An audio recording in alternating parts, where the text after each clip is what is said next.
chapter number 6 of first year chemistry. The name of the chapter is chemical equilibrium.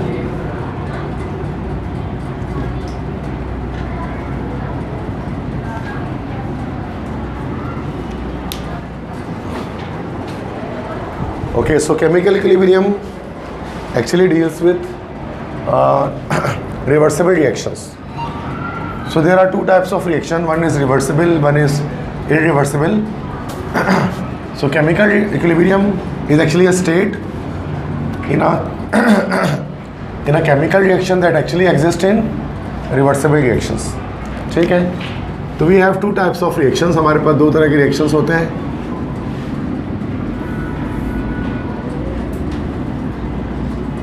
Some reactions are reversible while some reactions are irreversible. So which type of reactions are irreversible and which type of reactions are reversible? So reversible reactions वो तमाम reactions होते हैं जो सिर्फ forward direction में move करते हैं. All the reaction which moves to only forward direction is known as irreversible reaction.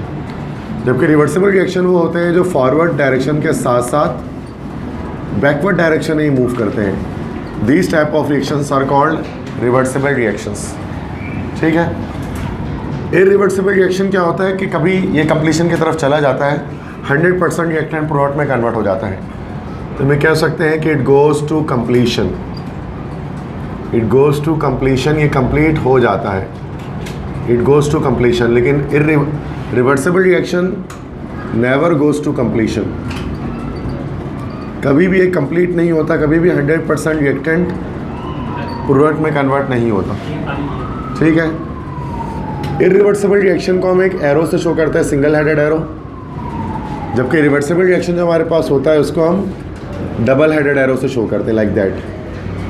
ठीक है.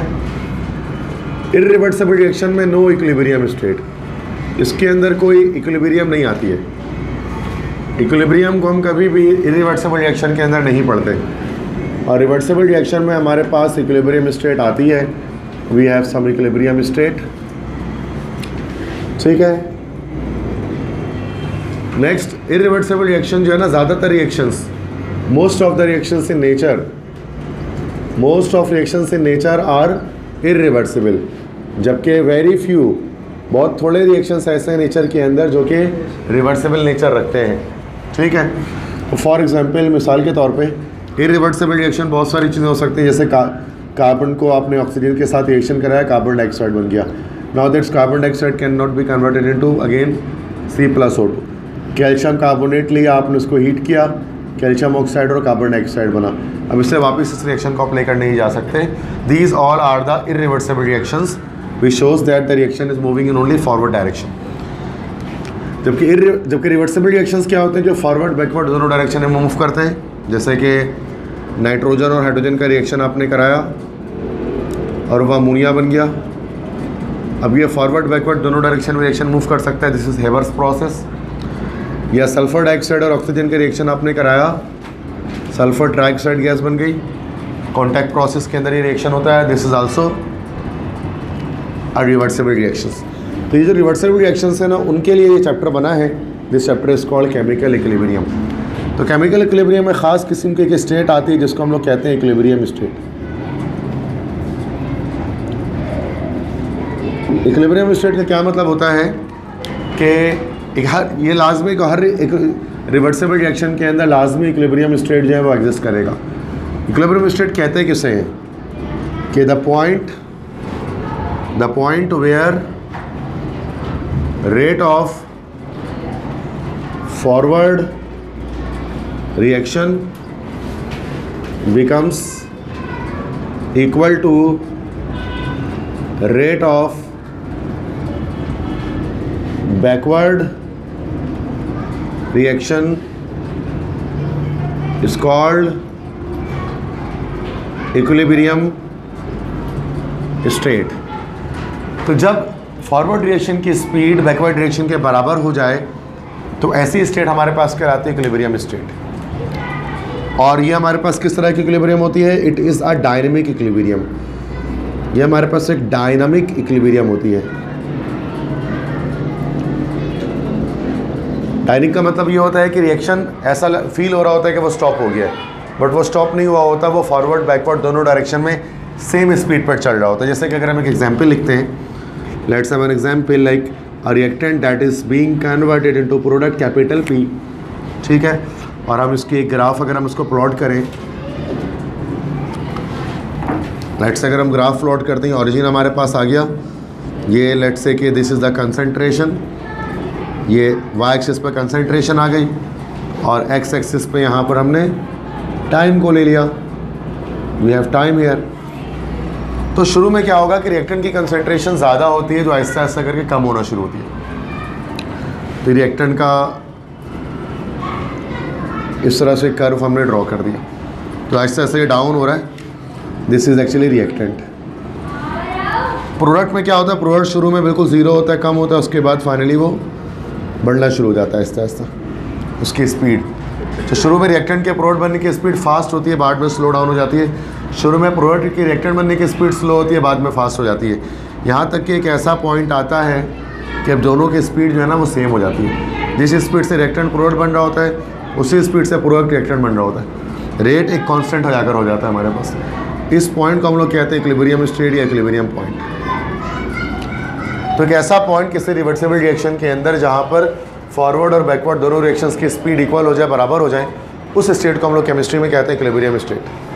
और इसी पर पूरा चैप्टर है इक्विलिब्रियम स्टेट पर, that is called chemical equilibrium, ठीक है।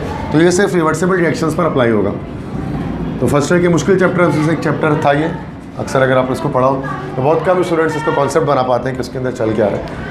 तो ये चूँकि मुश्किल है, इससे पहले जितने भी 5 चैप्टर पढ़े उनके मुकाबले में है तो छोटा चैप्टर बट कॉन्सेप्चुअली डिफ़िकल्ट है। चैप्टर 3 वगैरह बड़े चैप्टर हैं लेकिन कॉन्सेप्चुअली ईजी हैं, ठीक है। अच्छा, अब इसी इक्विलिब्रियम स्टेट पर हम क्या करते हैं कि हम इक्विलिब्रियम स्टेट पर रिएक्टेंट और प्रोडक्ट की कंसंट्रेशन हम मालूम कर सकते हैं। तो we can find out the concentration of reactant and product by using a formula. तो उसको ड्राइव किया जाता है, उसको पूरा नाम है, एक लॉ है पूरा, that is called law of mass action, उसको कहते हैं बच्चों, लॉ ऑफ मास एक्शन। इसको लॉ ऑफ मास एक्शन भी कहा जाता है। It is also known as equilibrium law. Whatever you can say it law of mass action, you can say it equilibrium law. 2 scientist ने इसको मिलकर पेश किया था। एक साइंटिस्ट का नाम था गोल्डबर्ग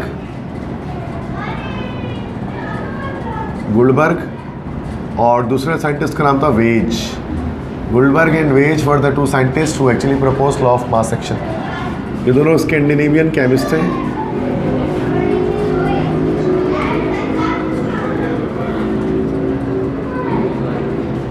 स्कैंडिनेवियन थे, मतलब फिनलैंड, नॉर्वे, डेनमार्क, इनमें से किसी में रहा करते होंगे। तो लॉ ऑफ मास एक्शन ये कहता है कि the rate of reaction is directly proportional to active mass of reactant और प्रोडक्ट। इसके स्टेटमेंट क्या है कि द रेट ऑफ रिएक्शन, जो रेट ऑफ रिएक्शन है, इट इज डायरेक्टली प्रोपोर्शनल। ये डायरेक्टली प्रोपोर्शनल किसके हैं? To the active mass. Active mass असल में हम कंसंट्रेशन को ही कहते हैं, मतलब moles per decimetre cube molarity को ही एक्टिव मास कहा जाता है, कंसंट्रेशन को। Directly proportional to the active mass of reactant और प्रोडक्ट। फॉरवर्ड रिएक्शन हो रहा है तो फिर रिएक्टेंट की कंसंट्रेशन की डायरेक्टली प्रोपोर्शनल है। बैकवर्ड रिएक्शन में हम कह सकते हैं कि वो प्रोडक्ट के कंसंट्रेशन के डायरेक्टली प्रोपोर्शनल है। तो rate of reaction is directly proportional to active mass या कंसंट्रेशन, इसको हम कह सकते हैं। ये हमारे पास लॉ ऑफ मास एक्शन कहलाता है। इसी से हम एक डेरिवेशन करते हैं और डेरिवेशन करके पूरा एक फॉर्मूला हम इसके अंदर से ड्राइव करते हैं। तो I am not going to do the complete derivation ना, मैं यहाँ पर डायरेक्ट फॉर्मूला लिख रहा हूँ, आपको ज़रूरत नहीं है एप्टीट्यूड टेस्ट के अंदर, कोई बहुत लॉन्ग हो जाए, फिर पूरा चैप्टर ही हो जाएगा। तो Kc is equal to concentration of product upon concentration of reactant. This is the formula for finding the Kc। ऊपर प्रोडक्ट होता है, नीचे रिएक्टेंट होता है, ठीक है। नोमिनेटर में प्रोडक्ट होगा, डेनोमिनेटर में हमारे पास रिएक्टेंट होगा। अब ये केसी क्या चीज़ है, what this KC is, KC को हम लोग कहते हैं this is called equilibrium constant, this is called as equilibrium constant. अब इक्विलिब्रियम कांस्टेंट क्या चीज़ होती है, कांस्टेंट एक वैल्यू होती है, हर रिएक्शन के लिए अलग होती है, ठीक है। तो it's value is different for every reaction, her reaction के लिए या हर इक्वेशन के लिए इसकी वैल्यू जो है वो हमारे पास डिफरेंट आएगी। ये केसी निकलता है किस तरह से, हम केसी को ये भी कह सकते हैं कि प्रोडक्ट और रिएक्टेंट के कंसंट्रेशन का रेशो है, सही है ना। इसको हम ये कह सकते हैं कि रेशो बहुत इंपॉर्टेंट एमसीक्यूज निकलते हैं केसी की, सिर्फ इस चीज़ से एमसीक्यूज निकलता है एक ना एक, ठीक है, हर टेस्ट में केसी के बारे में पूछ लेते हैं। तो केसी क्या है, ratio between concentration of product and reactant, simple सी बात है, इसी फॉर्मूले को पढ़ दिया, नीचे लिख दिया, ठीक है। या आपको ये भी पता है केसी जब हम निकाल रहे होते हैं ना, तो केसी को हम के एफ अपॉन के बी को हम केसी बना रहे होते हैं, rate constant of forward reaction divide by rate constant of backward reaction. तो हम ये कह सकते हैं कि केसी क्या है भाई, ratio between two rate constant, दो रेट कांस्टेंट के बीच का रेशो है।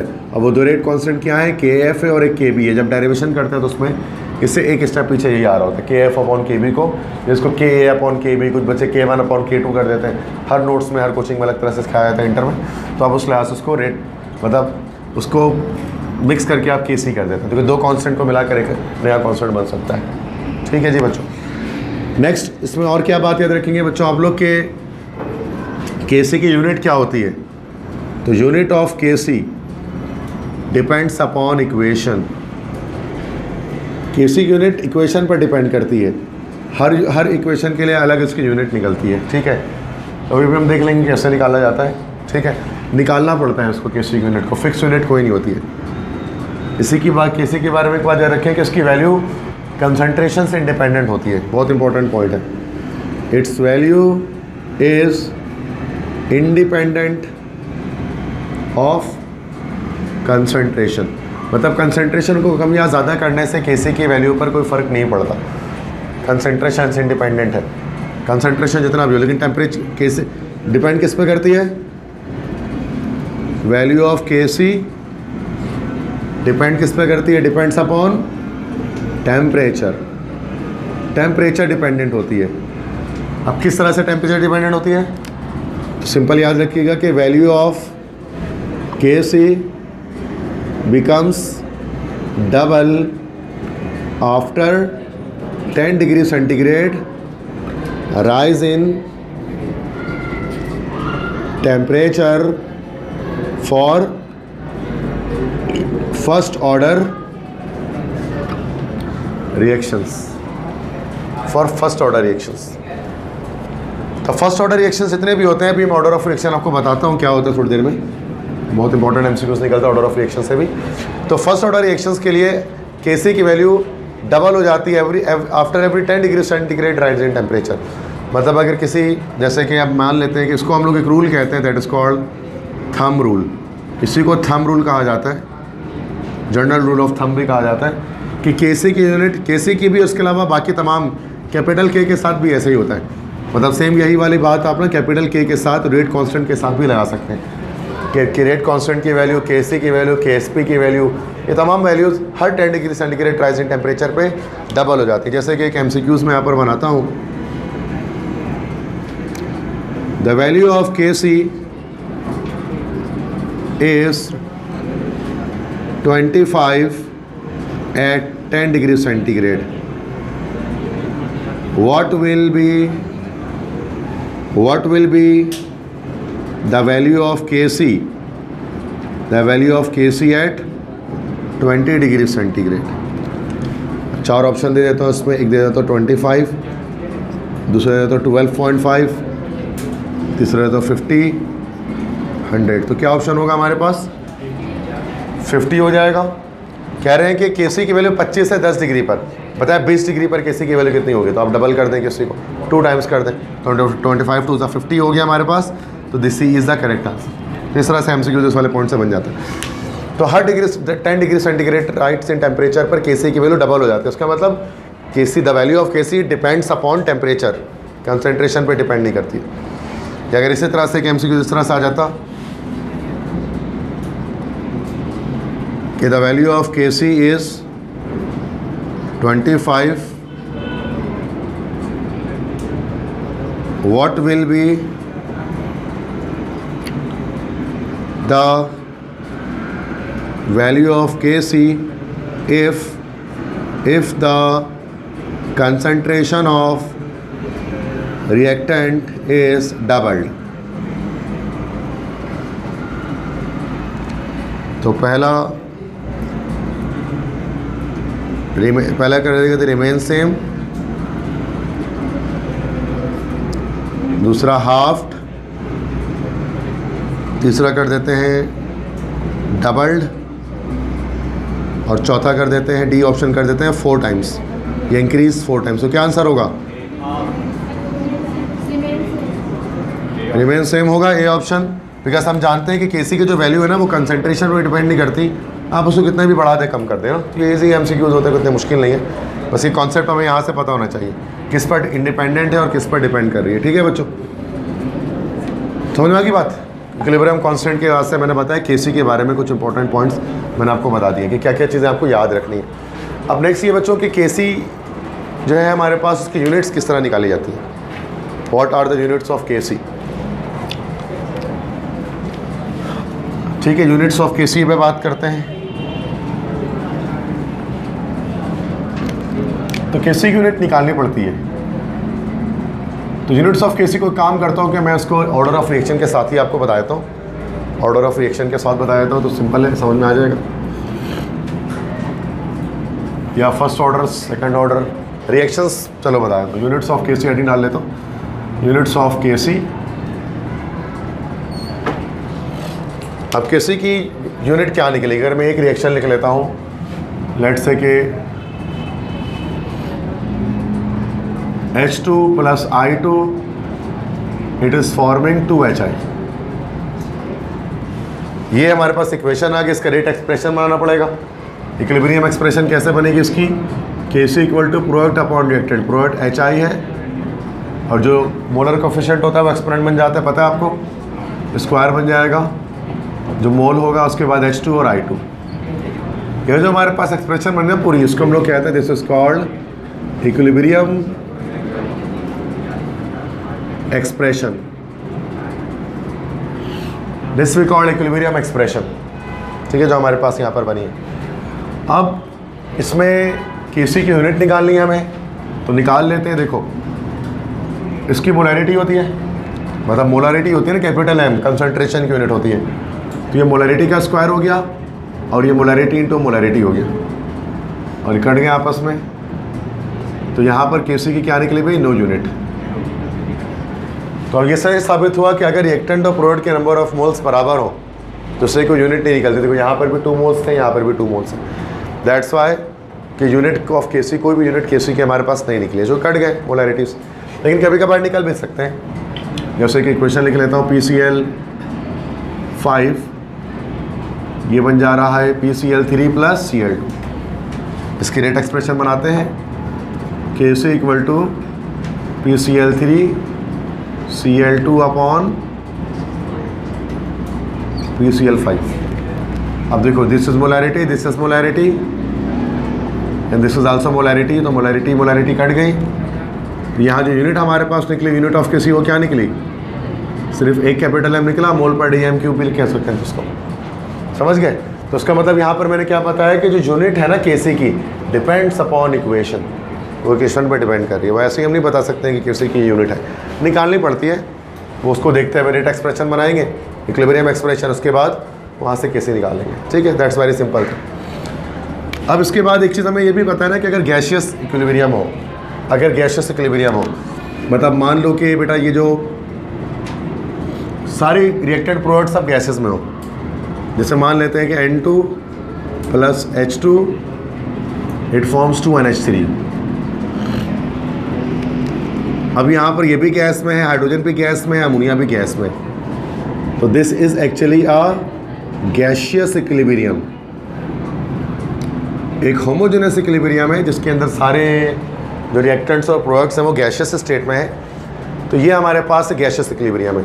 गैशियस इक्विलिब्रियम में हम केसी के अलावा केपी भी निकाल सकते हैं, उसका मकसद ये है कहने का, मतलब हम उसका केसी तो निकाल सकते हैं, इसके अलावा से केपी भी निकलता है, पी फॉर प्रेशर। अब यहाँ पर बजाय कंसनट्रेशन के हम रिएक्टेंट्स और प्रोडक्ट का प्रेशर ले लेंगे। जैसे प्रोडक्ट का प्रेशर ले लेंगे, प्रेशर ऑफ अमोनिया इसका square upon pressure of nitrogen या बैलेंस करने के 3 लगाएंगे, plus into pressure of hydrogen, और ये 3 लगा हुआ तो यहाँ पर इसका क्यूब हो जाएगा। तो अगर हमारे पास गैसियस इक्विलिब्रियम है तो हम वहाँ पर प्रेशर का भी इस्तेमाल कर सकते हैं बजाय कंसंट्रेशन को यूज़ कर रहे हैं। और एक रिलेशनशिप भी होती है बच्चों, there is a relationship between KC and KP, relationship between KC and KP. KC और केपी के बीच में एक रिलेशनशिप भी हमारे पास एग्जिस्ट करता है, और वो रिलेशनशिप क्या है कि देखो केसी कभी कभार केपी कभी कभार ग्रेटर देन केसी होता है, कभी कभार केपी लेस देन केसी होता है, और कभी कभार केपी इक्वल टू केसी होता है। कब होगा ऐसा, इसको देख लेंगे। भी हम में पूछते हैं कि अगर moles of product is greater than reactant, product के मोल ज़्यादा हो रिएक्टेंट से तो केपी बड़ा होगा केसी से। अगर moles of product is less than reactant, product के मोल रिएक्टेंट से कम होंगे तो केपी कम होगा केसी से। And if the moles of reactant is equal to the moles of product, तो सूरत में क्या होगा, केसी और केपी की वैल्यू दोनों बराबर निकलेगी। अब ऐसा कैसे हो सकता है, मान लो रिएक्शंस हम लिख लेते हैं। जैसे अगर मैं मोल्स ऑफ प्रोडक्ट ज़्यादा कर दूँ किसी एक में, जैसे कि PCl3 प्लस Cl2, ये क्या बना, बल्कि प्रोडक्ट ज़्यादा करना था, sorry, yes, PCl5 PCl3 plus Cl2, ठीक है बच्चों। अब यहाँ पर आप देखो रिएक्टेंट में कितने मोल्स हैं, 1 मोल है, रिएक्टेंट में 1 मोल है ना, 1 मोल, और यहाँ पर 1 और 1 2 मोल है। तो उसका मतलब इस इक्वेशन के लिए क्या होगा, Kp will be greater than Kc। और देखो अगर हम ये कर लेते हैं कि N2 plus 3H2 it forms 2NH3। अब यहाँ पर आप देख लें, इधर पर 4 मोल है, इधर 2 मोल है, प्रोडक्ट के मोल कम हैं, तो यहाँ पर क्या होगा बच्चों, Kp is less than Kc। ऐसा भी हो सकता है दोनों बराबर हो जाए, that is also possible, possibility exist here, like H2 plus I2, और ये बन रहा है 2HI। अब यहाँ पर क्या होगा बच्चों, Kp is equal to Kc। Kp और Kc दोनों की वैल्यू हमारे पास यहाँ पर इक्वल हो जाएगी। क्लियर है यहाँ तक बात, ठीक है। तो ये मैंने आपको एक और चीज़ बताई कि क्या चीज़, रिलेशनशिप क्या है Kc Kp के बीच में। तो ये इंपॉर्टेंट MCQs पॉइंट आपको बताऊँ, और क्लास में मैं यही करता हूँ लेक्चर में, कि आपको एक बोर्ड के अंदर पूरे इंपॉर्टेंट पॉइंट्स लिख देता हूँ सारे, क्योंकि हर चैप्टर का एक बोर्ड निकालोगे तो ईजिली हो जाएगा, कोई ऐसा मसला नहीं है। तो अच्छा, अब उसके बाद मेन अब क्या चीज़ है कि Kc के एप्लीकेशंस क्या है, फ़ायदे क्या होते हैं Kc के, applications of Kc।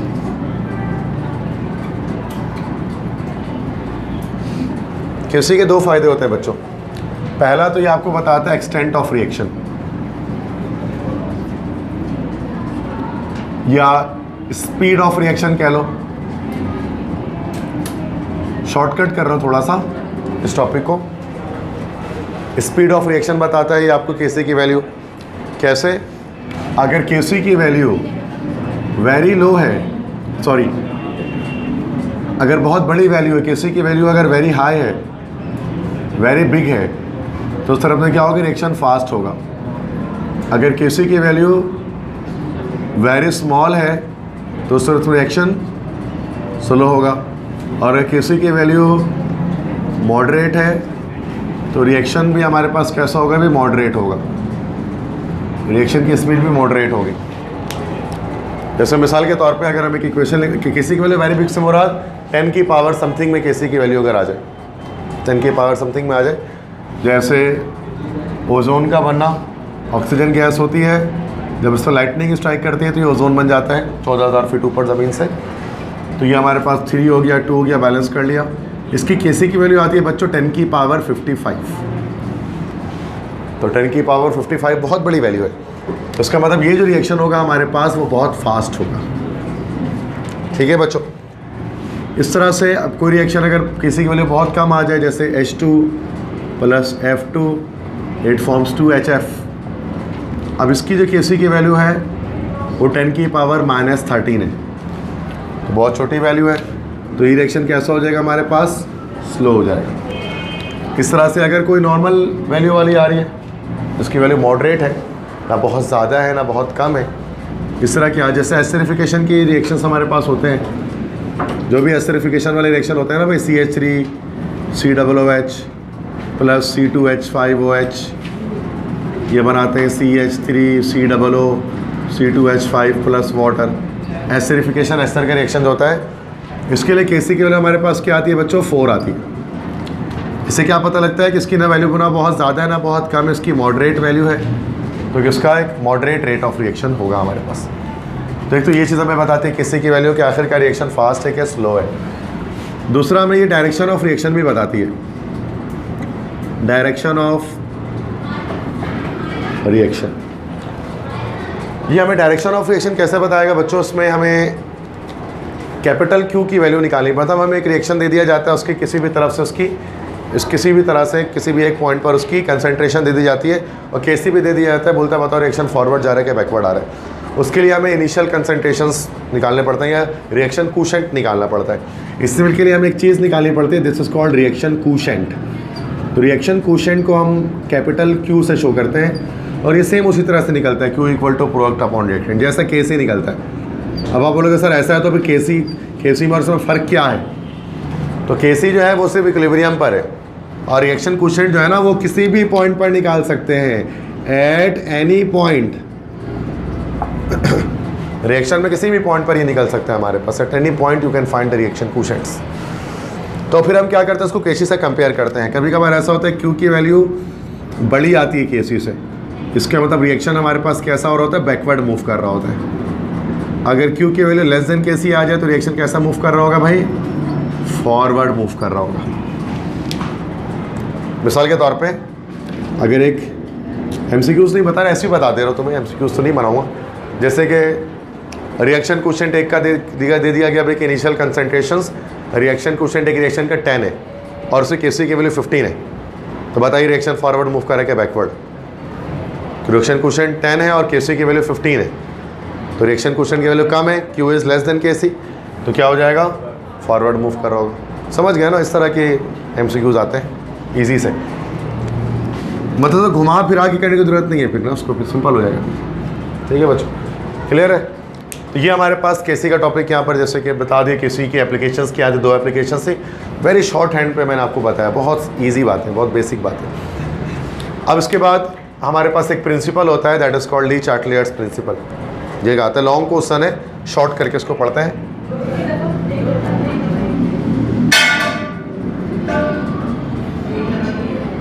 Lee Chatelier's principal,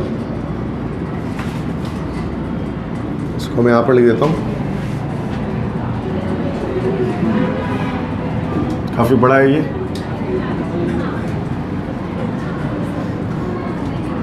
Lee Chatelier's principal,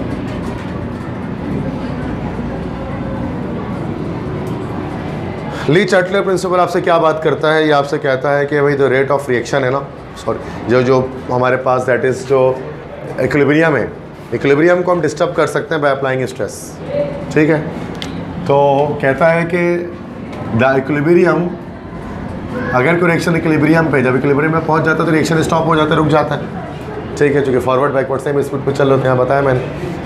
तो इक्विलिब्रियम पर कि the equilibrium can be disturbed, इसको डिस्टर्ब किया जा सकता है बाय अप्लाइंग आ स्ट्रेस, एक स्ट्रेस अप्लाई करके, स्ट्रेस मतलब एक चेंज अप्लाई करके हम क्या कर सकते हैं कि इक्विलिब्रियम को चेंज कर सकते हैं। अब ली चार्टलर ने कहा था कि 4 तरह की चेंजिंग हम कर सकते हैं, we can do 4 types of changing. 4 तरह के स्ट्रेस हम अप्लाई कर सकते हैं। पहला उसने बताया था कि हम कंसंट्रेशन का स्ट्रेस अप्लाई कर सकते हैं। कंसंट्रेशन को चेंज करने से रिएक्शन के डायरेक्शन में फ़र्क आ सकता है, क्योंकि रिएक्शन अगर कभी इनकेस सिर्फ फॉरवर्ड जा रहा है तो हम उसको बैकवर्ड मूव करवा सकते हैं, या फिर अगर इक्विलिब्रियम पर है तो हम उसको फॉरवर्ड बैकवर्ड किसी भी डायरेक्शन में लेकर जा सकते हैं, ठीक है। तो कंसंट्रेशन पे किस तरह से अफेक्ट करता है कि हम इस तरह से देखें कि अगर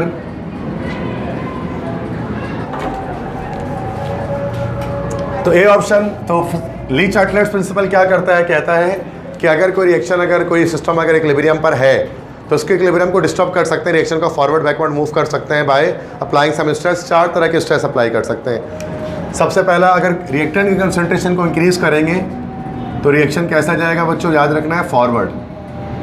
कंसंट्रेशन ऑफ रिएक्टेंट इंक्रीज की जाएगी, और यही कंसंट्रेशन ऑफ रिएक्टेंट को अगर हम डिक्रीज कर दें तो रिएक्शन कैसा हो जाएगा बच्चों, बैकवर्ड हो जाएगा, बैकवर्ड मूव करेगा। अगर रिएक्टेंट कंसंट्रेशन कम करेंगे तो उसको इक्वलाइज करने के लिए।